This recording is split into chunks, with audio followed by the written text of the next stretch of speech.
Good evening and welcome. Tonight we are going to be continuing my ASMR Round the World series with Aargau, Switzerland.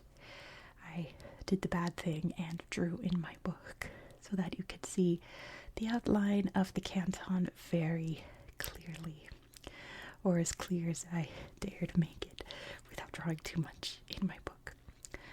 So, as I said, Aargau is a canton of Switzerland.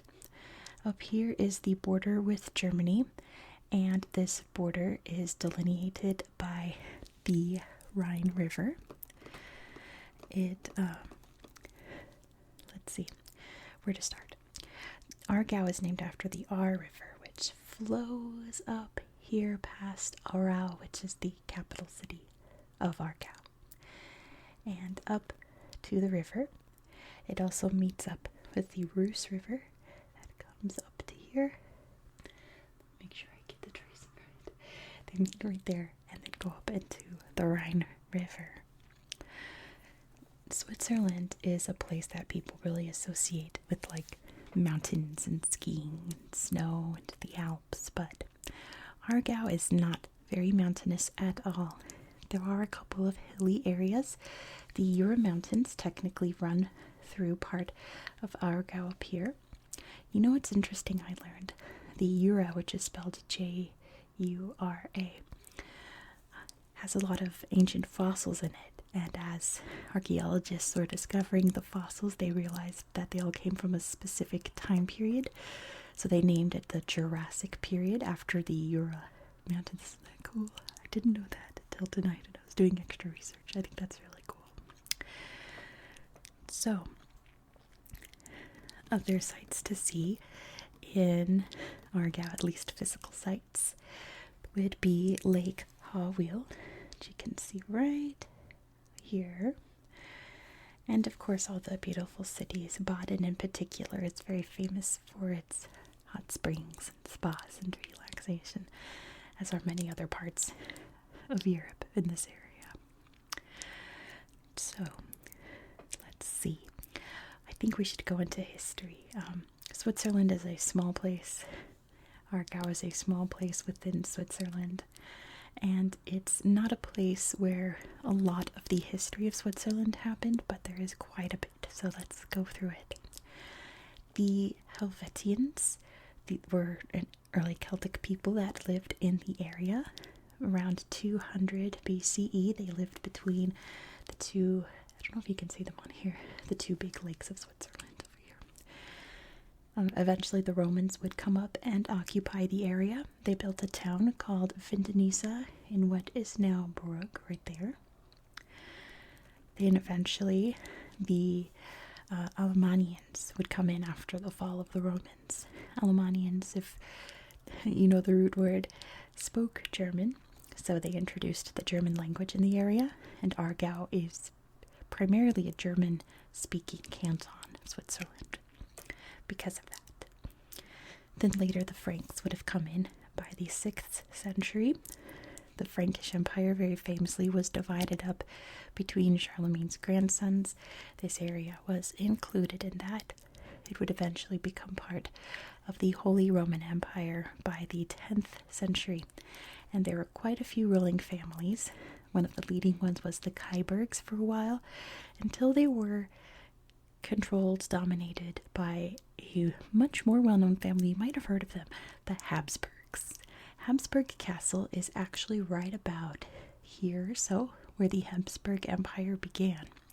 It all started right there in Aargau, or what's now Aargau. Their power rose and grew all throughout the area. Eventually would grow all throughout Europe, but it started here. And by 1415, they were definitely the big powerful force in the area. It was then that the leading Habsburg at the time sided with the anti-pope. The emperor of the Holy Roman Empire placed the Habsburg lands under the imperial ban, which means that, like, if you don't follow the rules of the Holy Roman Empire, you can't play along. Your lands don't count anymore. So a lot of the Swiss over here surrounding it saw this as an opportunity to invade. Now, Switzerland history at this point is actually really interesting. This is when the cantons, the Swiss Confederation, was just starting up. All the different areas were uniting against the Habsburgs and creating their own lands, and they were pretty much winning. They were going and taking over as much as they could and forming new land into the Swiss Confederation, so this was the next target.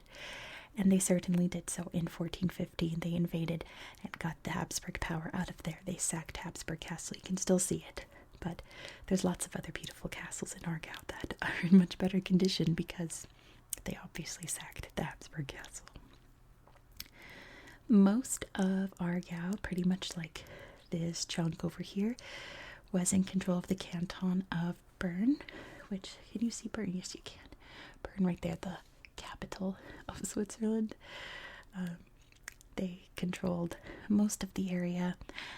The rest was its own thing. There was the county of Baden around here, but the rest of the area was the free bailiwicks, or free territories, free areas, whatever you'd want to call it.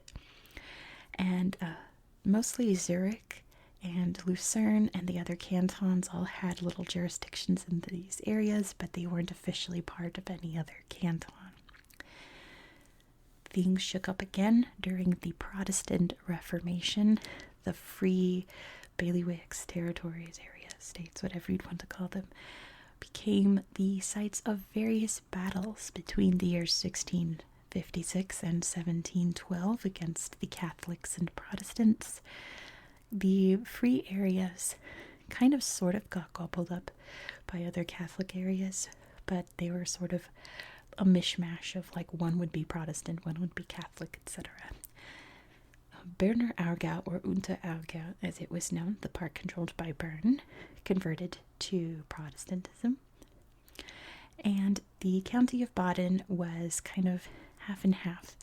Half of the population remained Catholic, half converted. And there was kind of an uneasy balance there for a while. But all of that would become moot in 1798 when Napoleonic France invaded. Napoleon decided he was going to invade all of Europe, and he came into Switzerland and invaded the area. He established the French puppet state known as the Helvetic Republic, and that was that was chaos. I was about to say that was kind of chaotic, but it was very chaotic actually. Switzerland, or the Helvetic Republic at this point, was on the verge of civil war because this invading force came in and decided to completely change up the entire area politically. No one could agree on anything. It got very messy. So Napoleon himself stepped in and in 1803 ordered the Act of Mediation to cool everything down, kind of reset the plans here. Essentially, Switzerland as we know it today, for the most part, was established at this time, and he solidified all of the borders of the various cantons, and the borders of Aargau as we see today was established at this time. So thanks to Napoleon, we have Aargau. It's not split up between other things, it's its own thing. A couple of other changes came into the area. This part of Aargau, actually up here in this northern area, was, I think at the time, the only place in all of Switzerland, I'm pretty sure, where Jews were allowed to live. There are 2 towns up here in the north that would tolerate Jewish populations, and they would heavily tax them and restrict them, so on and so forth. But it was after the Act of Mediation in 1803, when the French had a lot more influence, they said, okay, you've got to allow these people more rights. So slowly but surely more rights for the Jews living in the area started to roll out. They still weren't ideal.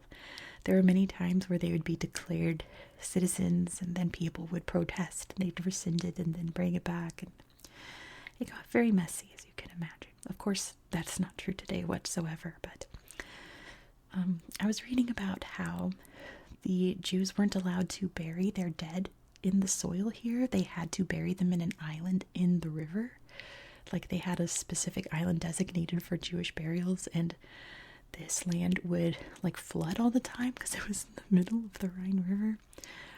And you know, whenever they're like, hey, could we possibly have a plot of land for our dead, they would be denied. Other little horrible stories like that. But obviously times have changed since then.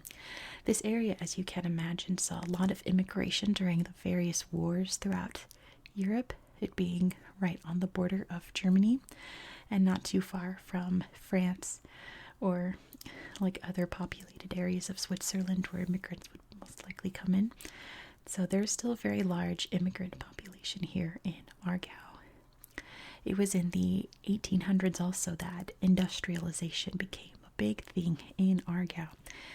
For the most part, Aargau is very agrarian as it's very flat and the land is fertile, mostly dairy farming, cereals and fruits.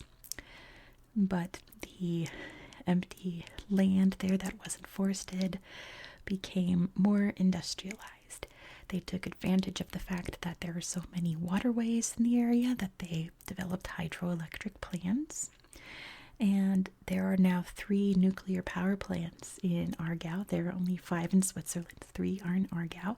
So apparently it has the nickname the Energy Canton, which just makes me think it's like the mitochondria of Switzerland. And essentially that is where we are today in terms of the history of Aargau. Switzerland, of course, being very famously neutral, so this area did not participate or see any wars during the 20th century. And it's a very relatively peaceful place. Apparently most of the people that live in the area just commute to Zurich for work. And gosh, I forgot the population number. I want to say it's like 200,000. I'm pretty sure from what I remember. I could be wrong. But it's around there. It's not heavily populated. It's majority farming, industrial work, etc. So that's going to be it for tonight. Thank you so much for exploring this little canton with me. Next in our series, we're going to visit Scotland. So I'll see you then. Thank you so much. I hope you found this video relaxing and educational, and I hope that you have a very good night. Good night.